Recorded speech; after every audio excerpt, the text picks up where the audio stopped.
하나님의 은혜 가운데 평안하셨습니까?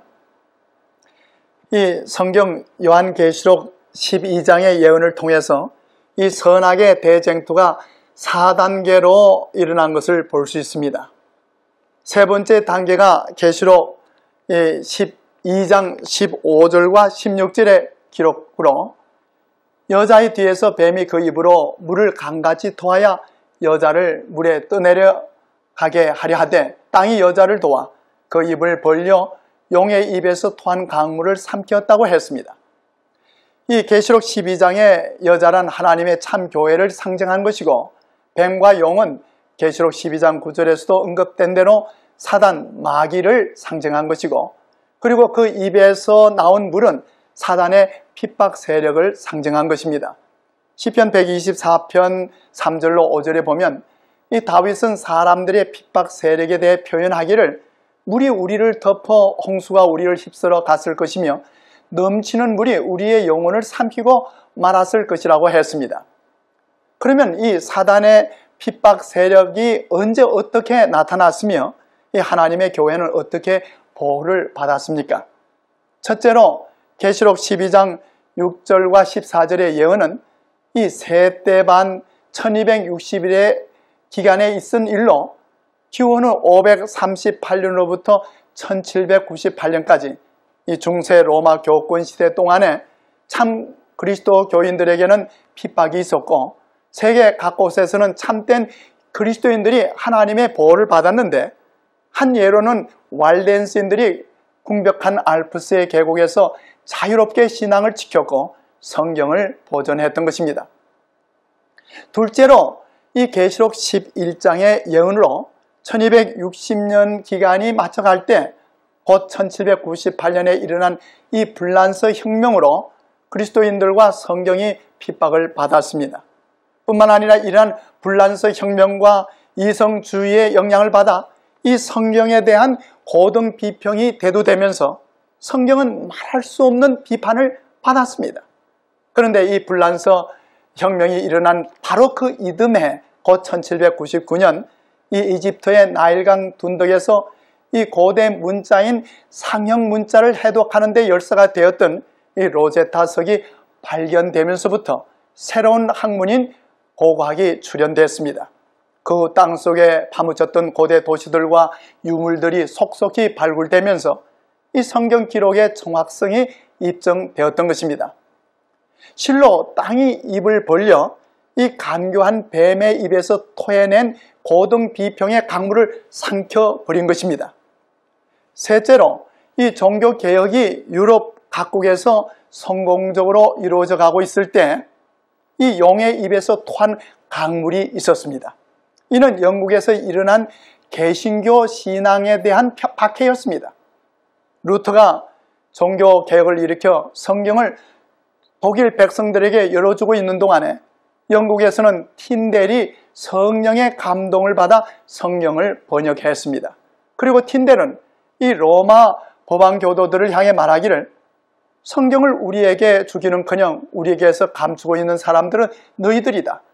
우리에게 성경을 가르쳐주는 사람들을 화형시키는 사람들은 너희들이다. 그러므로 너희들은 할 수만 있으면 성경 그 자체까지도 불살라 버릴 것이다 라고 했습니다. 틴델이 박해를 피해 이 독일의 브롬스에서 신약 성경을 번역하여 3000부를 출판했습니다. 그리고 영국 당국자들이 이 물샐 틈 없이 각 항구를 지켰음에도 불구하고 이 하나님의 말씀은 여러 가지 방법으로 이 런던으로 몰래 건너가게 됐고, 거기서 다시 전국으로 전해지게 되었던 것입니다. 이 로마 법왕교도들은 개혁신앙의 진리를 억압하려고 온갖 노력을 행했지만은 모두 허사가 되고 말았습니다. 그러나 틴델은 이 배신자로 인해 원수들의 손에 잡히게 됐고 여러 달 동안 감옥에서 고생을 하다가 순교를 당했습니다. 영국의 종교개혁자들은 학식 있는 사람들이었으며 그들 중에 대부분의 이 로마 법왕교에서도 크게 존경을 받았던 사람들이었습니다. 그들이 로마 법왕교를 반대하고 개혁신앙을 주장하게 된 것은 그들이 성경을 연구하면서부터 이 법왕교와 이 법안교의 오류와 바벨론의 비밀을 알게 되었기 때문이었습니다. 그 가운데는 레티머와 또 리들리츠와 크레머가 개혁신앙을 옹호하여 일어났던 것입니다. 레티머는 주장하기를 어떤 왕이나 황제나 장관이나 통치자든지 하나님의 거룩한 말씀을 순종할 의무에서 벗어난 사람은 하나도 없다. 우리는 곁길로 들어가지 말고 하나님의 말씀으로 인도를 받도록 하자고 외쳤습니다. 그리고 레티머는 그와 함께 곧 화형에 처해질 그의 동료인 리들리츠에게 말하기를 안심하시오. 내가 믿기로는 하나님의 은혜로 영국에서 결탄코 소멸되지 않을 촛불을 우리는 켤 것이오라고 부르짖었습니다. 이 캔터버리의 대주교인 토마스 크랜머는 당시 영국의 왕 헨리 8세를 설득하여 영국의 성경을 배포하도록 했습니다. 그러나 헨리 8세는 영국 교회를 이 로마 교황의 지배로부터 분리시키되 자신을 그 개혁교회 머리라고 선언했습니다. 이는 로마교를 추종하던 그의 아내와의 이혼을 교황이 허락하지 않았기 때문이었습니다. 그리고 그의 아들 에드워드 6세도 개혁신앙을 영국의 국교로 삼았습니다. 그러나 에드워드를 이어 영국의 통치자가 되었던 여동생 메어리 1세는 이 로마 교회로 되돌아가서 개신교를 피박했습니다.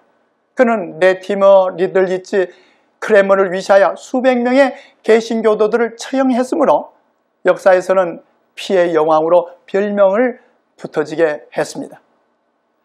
역사에는 바로 이 영국에서 개신교를 국교로 한 결과 이 법왕의 절대권은 부인되었으나 그 대신에 왕이 교회의 머리가 되었다고 했습니다. 그리하여 다시 한번 영국에서 정치와 종교가 결탁되었던 것입니다. 모든 사람은 국교가 정한 교리를 인정하고 그 예배 형식을 준수하도록 요구를 받았습니다. 그리하여 국교에 반대하는 사람들은 박해로 인해 적지 않은 고난을 당했습니다.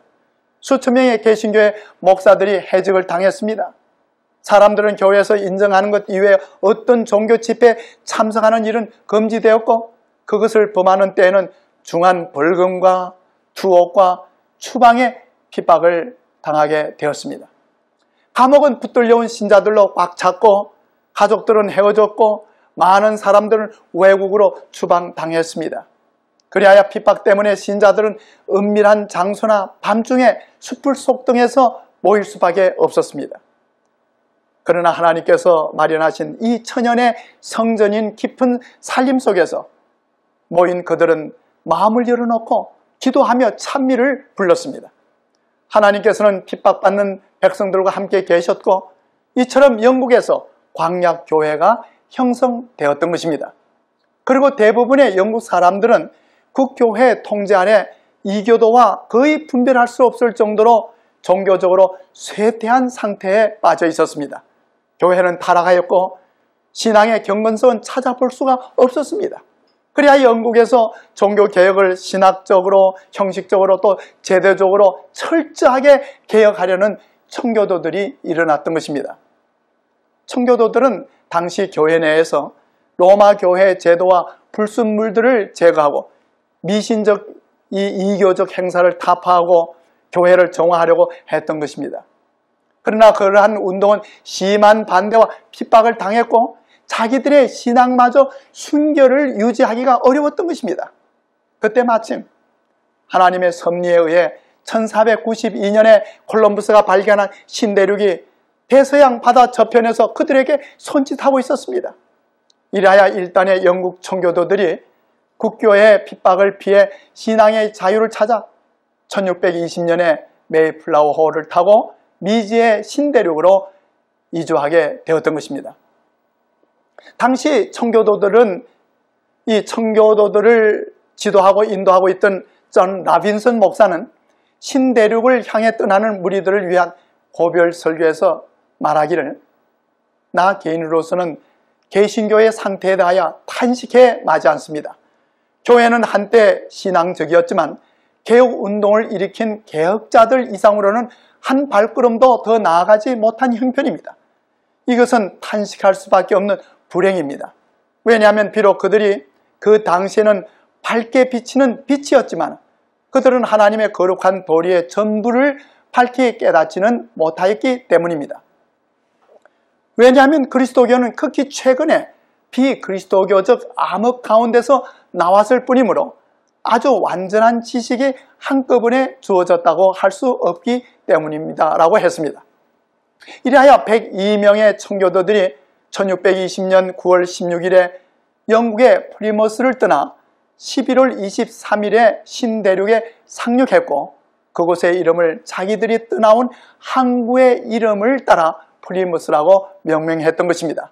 그 후 영국에서 박해를 받던 청교도들과 신앙의 자유를 찾아 바다를 건너온 필그림들이 속속 신대륙으로 건너와서 많은 식민지를 세우고 열성적인 청교도 교회와 개신교회들을 세웠습니다.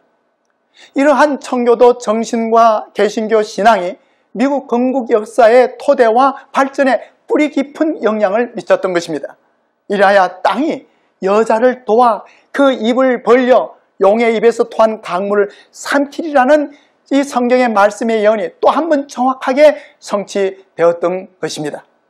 이제 우리는 계시록 13장 11절로 18절에 기록된 땅, 곧 신대륙에서 건국된 이 미국에 대한 성경의 예언을 살펴보기로 하겠습니다. 계시록 13장 11절에 내가 보매 또 다른 짐승이 땅에서 올라오니 새끼양같이 두 뿔이 있고 용처럼 말하더라고 했습니다. 물론 여기에서 언급된 땅이란 앞서 12장 16절에서 언급되었던 땅임에는 틀림이 없습니다. 그렇다면 그 땅은 신대륙을 말한 것임을 알 수 있고 짐승이란 다니엘 7장 23절에서 나라를 상징한 것이므로 신대륙에서 올라온 짐승이란 의심 없이 미 합중국을 가리키고 있음을 분명히 알 수가 있는 것입니다. 첫째로 이 새끼양 같은 미국은 개신교 국가로 로마 보왕권이 상함을 입을 시기에 일어난 것입니다. 1793년에 불란서 혁명공화국이 일어나고 이 로마 보왕권이 상함을 입기에 앞서 1775년에 신대륙에서는 13개주 대표들이 모여 독립을 선언하고 독립선언서를 작성했습니다. 1789년에 초대 대통령으로 바로 이 조지 워싱턴은 영국군과 싸워 승리를 했고 바로 그는 초대 대통령으로 취임하게 된 것입니다. 이에 당시 강대국이었던 불란서는 미국을 하나의 국가로 인정했고 1885년에는 자유의 여인상을 선물로 보내어 미국의 자유와 민주의 상징이 되게 했습니다. 새끼 양은 예수 그리스도를 상징하는 짐승으로서 이 미국이 개신교의 성격을 가진 국가로 건국될 것을 나타낸 것입니다. 한편 양 같은 짐승이라고 했는데 이 요한이 미국을 상징하여 나타난 이 아메리카의 들소를 보고 그렇게 표현할 수도 있었습니다.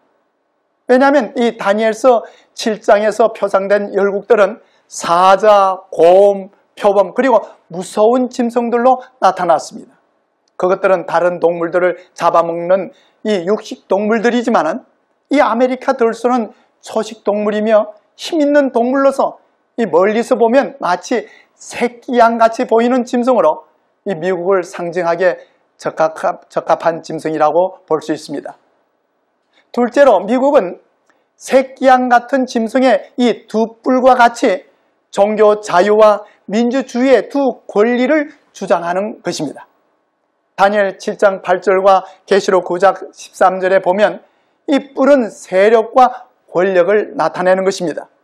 종교 자유 권리의 개념으로서 이 미국 헌법 보칙 제1조에 보면 의회는 어떤 종교를 세우기 위하여 법을 제정하거나 자유로운 종교 활동을 금지하는 법을 만들 수 없다고 했습니다.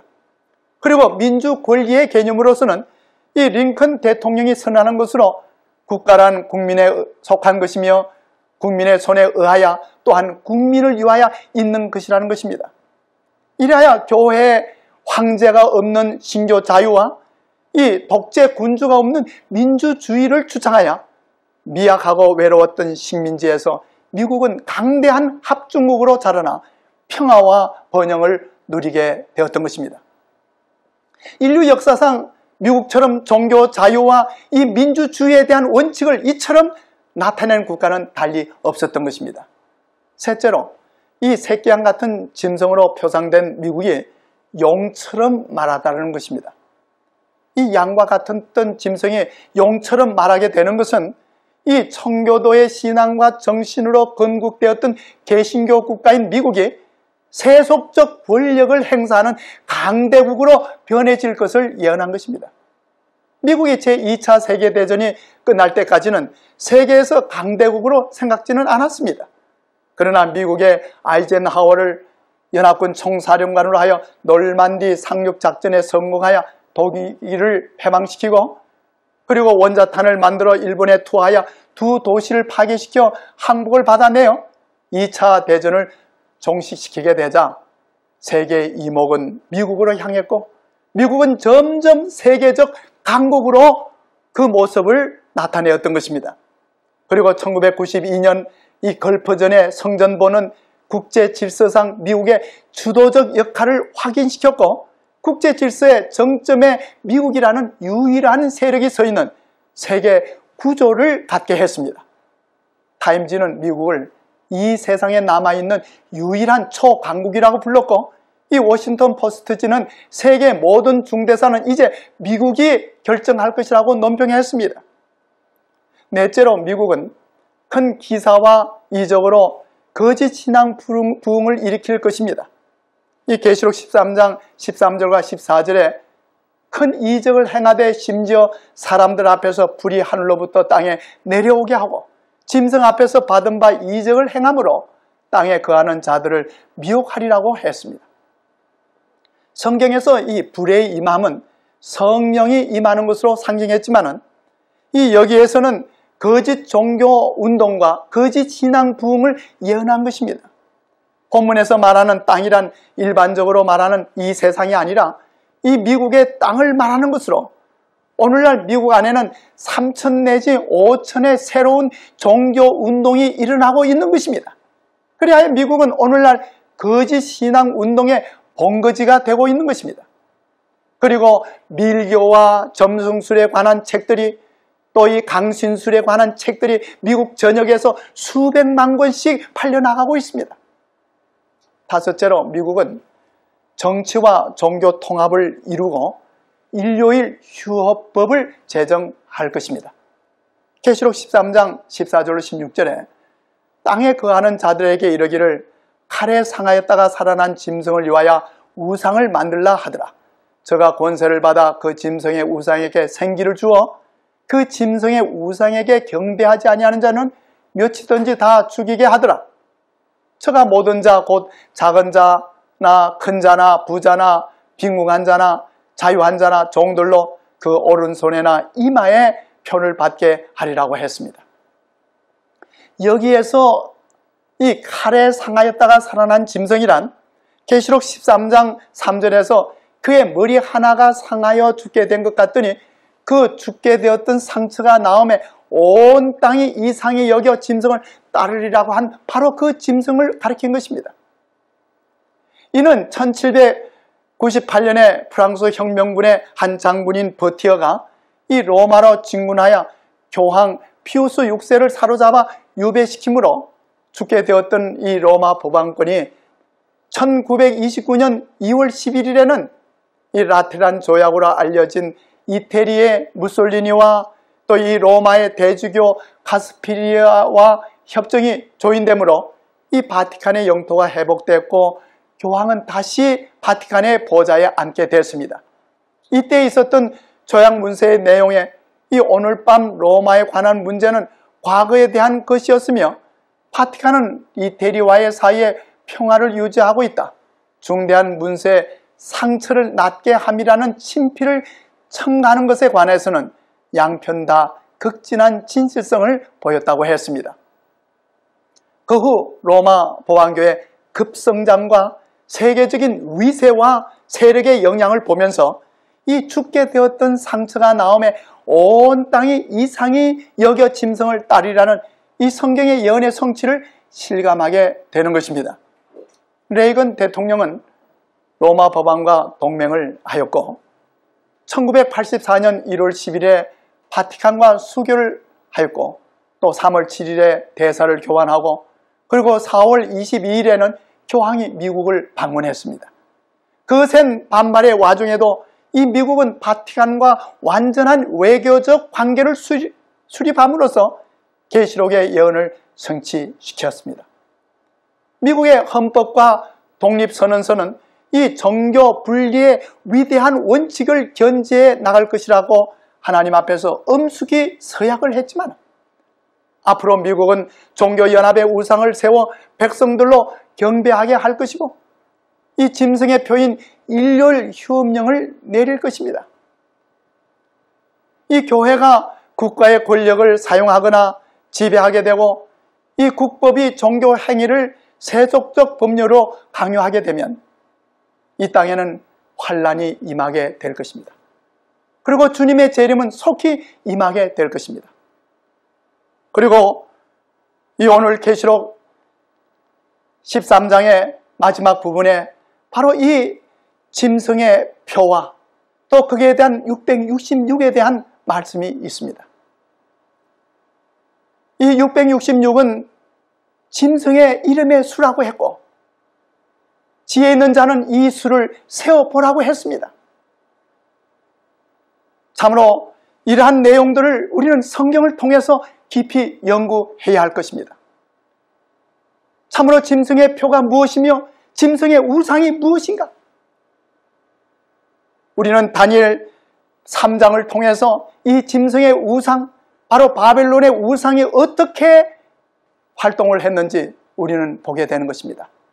느부갓네살 왕은 금신상을 세우고 누구든지 그에게 절하지 아니하는 자는 죽이겠다고 풀무불에 집어넣겠다고 했습니다.